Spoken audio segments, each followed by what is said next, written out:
Ito yung nag-trending kong sapatos dati, ang One Motion. May version 2 na at nagamit ko na nga pala yan dito sa basketball court. Pero nag-improve nga ba itong version 2? Tara, check natin yan.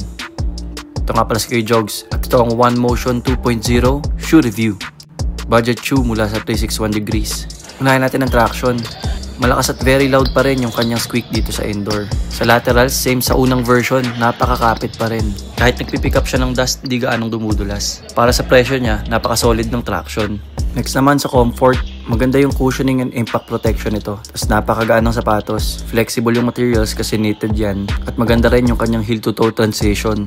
Fitting nga pala nito is true to size, kaya pwede kayo mag-stick sa usual sizing nyo lang. Ang SRP nga pala nito is 2,000 plus lang, kaya sulit na sulit talaga ang babayad mo. Kaya kung naghahanap ka ng next budget shoe na pwede mo isama sa rotation, sure ako na hindi ka magsisisi pag na-try mo tong One Motion 2.0.